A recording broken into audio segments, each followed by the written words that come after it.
Bonjour, donc aujourd'hui il fait un temps, on va dire, un peu pourri. Donc je voulais au début faire une balade en voiture sous le soleil, mais avec un temps pourri comme ça, je me suis dit, bah tiens, faisons une vidéo pour présenter la mairie, parce que je ne l'ai pas encore présentée. Donc on va faire une courte vidéo pour ça. Pour commencer, donc c'est une mairie qui date, donc c'est un modèle Azur qui date de 1984, donc j'ai les papiers originaux, c'est des papiers italiens, donc elle a été immatriculée à Turin, c'est là qu'elle a été achetée. Euh, et le vendeur l'a gardé, il l'a gardé finalement jusqu'en 2021. Et ensuite, il l'a vendu, il l'a amené en Irlande et moi je l'ai fait importer d'Irlande. Donc voilà pour son origine.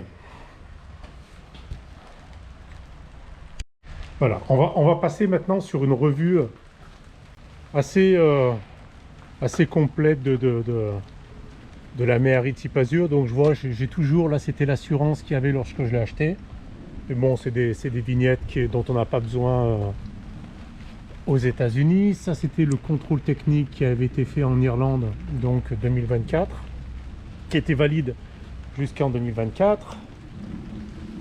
Modèle Azur, c'est moi qui ai rajouté la petite touche américaine. À part ça, on a la calandre bleue, les plaques. Donc c'est des plaques QQ, c'est des plaques historiques aux États-Unis avec un nom Frenchy. Donc bon, c'est moi qui ai choisi ce nom-là.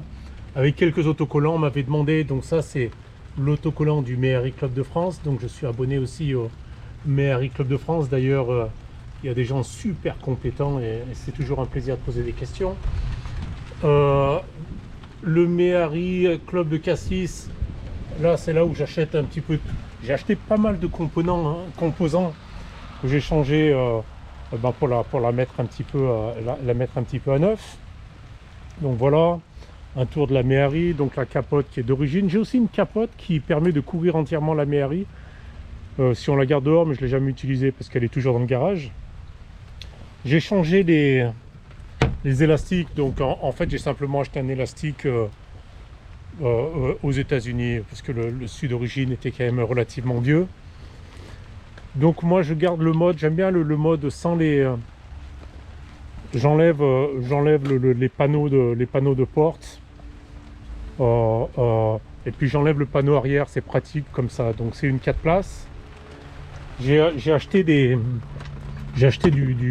caoutchouc comme ça que j'ai découpé aux dimensions. Donc j'en ai fait deux, un pour quand le coffre est en mode 4 places et un pour le coffre en mode 2 places. Donc là on voit la partie arrière. Je crois que le pot c'est quelque chose de pas très... il me semble que c'est pas d'origine, je suis pas sûr. Mais voilà, donc la partie arrière de la Méhari avec un autocollant assez sympa. Donc ça c'est venu avec la voiture, hein. Simplement pour dire que ne volez pas dans la voiture, hein. Il n'y a pas ni de fromage ni de baguettes qui sont laissées dans la voiture pendant la nuit. Ça, je pense que la plupart d'entre vous connaissent, c'est les autocollants de la Chevrolet. Donc la Chevrolet, une passionnée des 2 chevaux et de Méhari et de BX apparemment. Ça c'est mon petit... enfin je trouvais sa chaîne YouTube super intéressante. Et d'ailleurs, je vais vous montrer avant de poursuivre la présentation. J'ai acheté pas mal de pièces au Méhari Club de Cassis. Donc on voit ici, j'ai des bobines, j'ai des... voilà, c'est ma caisse un petit peu avec toutes les pièces. Et puis là, j'ai aussi, alors on le voit peut-être pas bien parce que j'ai pas la lumière, mais les rivets, hein, là c'est toutes des joints pour faire les vidanges, des vis, etc. Donc j'ai pas mal de composants et tout acheté chez Méhari Club de Cassis, des bougies et des choses comme ça. Et ce que je voulais vous montrer, c'est surtout, j'ai acheté, je crois que j'étais le premier client américain finalement, des pochettes que fait la Chevrolet avec des récupérations de toile de 2 chevaux. Enfin, c'est super bien fait. Là, j'ai mis mon carnet J'ai eu mon carnet de maintenance, etc. Voilà, donc je trouve qu'elle fait du bon boulot. Elle a l'air sympa. Voilà. Voilà, donc on va continuer la présentation de la Méhari, donc avec les jantes qui ont des trous. Donc c'est celle qui de la Méhari. Voilà. Donc une position de conduite, il faut s'y habituer. Hein. Ah bah tiens, j'ai bloqué le volant. Ce que je voulais vous montrer, c'est aussi la clé. Je trouve ça super, super sympa. C'est d'origine. Donc c'est le porte-clés d'origine de Citroën. Avec la clé d'origine, donc j'ai la clé de démarrage, j'ai aussi la clé pour le tiroir. Et là dans le tiroir, donc j'ai mes papiers, j'ai encore une pochette que j'avais achetée de la Chevronnet, et bien entendu le béret du franchouillard. Quand je vais chercher mon pain et mon saucisson que j'arrive à trouver, et ben je mets mon béret franchouillard. Voilà. Donc voilà. J'arrivais pas à trouver à mettre la clé dans le. Voilà, donc elle démarre du tonnerre. Donc là on voit le compteur, j'ai pas mal d'essence, le compteur de. Là les différents boutons, donc là c'est bien entendu l'essuie-glace. Bon, c'est vrai qu'ils sont pas terribles ces essuie-glaces, mais voilà. Ça c'est le liquide pour envoyer, on pompe un peu pour envoyer le. Voilà. Pour envoyer le liquide, le liquide pour nettoyer les vitres. Là on a les petits clips pour ouvrir cette partie du toit lorsqu'on en a besoin. Bon, pas forcément quand il pleut. Le chauffage, ça c'est un bouton, je crois que je m'en suis jamais servi, mais ce gros bouton là, je crois que c'est pour régler la hauteur des phares. On peut régler les phares en changeant ça. Et puis voilà, hein, j'ai même le cendrier. Bon, je m'en sers pas, mais j'ai le cendrier. J'ai un support de téléphone ici. Puis un autre support de téléphone, là, je mets mon deuxième téléphone et avec le compteur de vitesse en miles par heure. Voilà. Et sinon, pour le reste, voilà, il est sympa. Il faudra que je fasse une vidéo lorsqu'il fera beau où je démonte la capote, enfin montrer comment on démonte et on remonte une capote. Tiens, je vais la mettre dans le garage et je vais vous montrer un truc que j'ai rajouté en fait et que je trouve très pratique, parce qu'en fait la Méhari, ouch, pas mal d'eau. On va faire comme ça, on va l'arrêter. Alors qu'est-ce que j'ai rajouté? C'est pas pratique en fait, surtout quand on a la capote, de passer à l'arrière de la Méhari.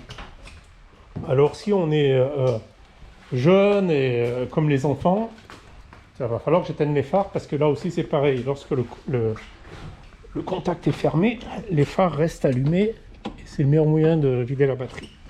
Voilà. Donc le truc sympa que j'ai monté, c'est et que j'ai fait importer de France aussi, c'est un système qui permet de basculer le siège. Donc voilà, on bascule le siège et on peut passer facilement à l'arrière. Et on n'a pas besoin d'être super agile et parce que sinon c'est impossible. C'est impossible, surtout quand la capote est montée et puis quand la capote est enlevée. Donc on est censé mettre le pied ici et rentrer dedans. Mais bon, c'est bon pour les enfants, mais pour un adulte de plus de 50 ans, ça devient un peu difficile. Voilà, donc ce qu'on va faire, on va regarder un petit peu sous le moteur. Donc là j'ai changé cette partie là de la lanière, j'ai changé les élastiques, simplement parce que ceux d'origine étaient relativement vieux. Donc je vais couper la vidéo puis on va la rouvrir avec le moteur. Voilà, donc je reprends, j'ai enlevé le capot, les élastiques. Donc voici le moteur. Donc ce que j'ai fait déjà, il y avait des vis platinées, donc j'ai mis un allumage électronique.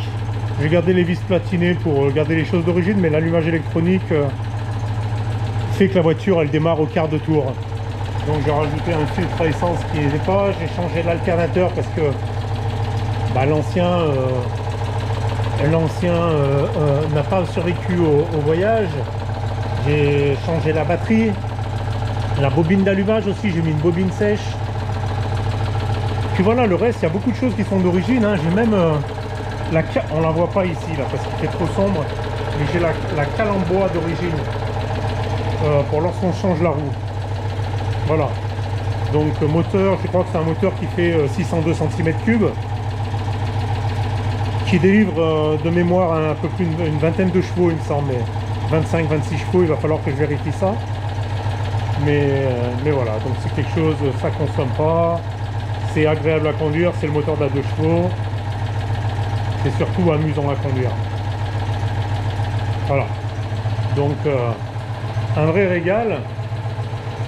Ce qui est bien, c'est que lorsque je me balade, je me fais toujours arrêter, les gens me posent des questions sur la voiture. Les Américains ne connaissent pas, mais ils sont super curieux quoi, à demander mais c'est quoi, et puis ils confondent avec une... Alors, je crois qu'il y a une Volkswagen, alors je ne sais plus la chose, de Thing, je crois qu'ils appellent ça. Et beaucoup qui me posent la question, qui confondent, qui ne connaissent pas la voiture, alors quand je leur dis que c'est une voiture qui fait en gros 500 kg, qui est en plastique, et ils sont complètement surpris. Ah oui, ici on a aussi la... Je ne sais pas si on le voit sur la vidéo, mais on a la plaque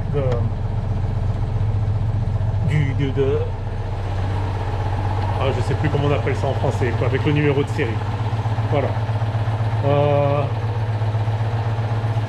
Il faudra peut-être que je refasse une lorsqu'il fera soleil, etc. Mais super voiture, qui tourne bien, la voiture plaisir. Alors quand le temps il est un petit peu comme aujourd'hui, eh ben on a plutôt tendance à prendre la grande sœur, hein. Qui consomme beaucoup plus et qui est beaucoup plus lourde, mais qui a l'avantage de nous garder au sec. Voilà, fini pour la présentation. J'espère que ça aura intéressé quelques-uns. Tiens, partie bonus, on va faire la présentation des derniers venus. Donc c'est des petits canards qui s'appellent, donc c'est des Call Ducks, C-A-L-L. Alors je ne connais pas je connais pas en français. Et voilà, donc là ils sont tout bébés, ils ont quelques jours. Et comme ça on pourra les voir quand ils grandiront. Voilà, c'est le bonus en termes de présentation à part la mairie. Il y a les Call Ducks.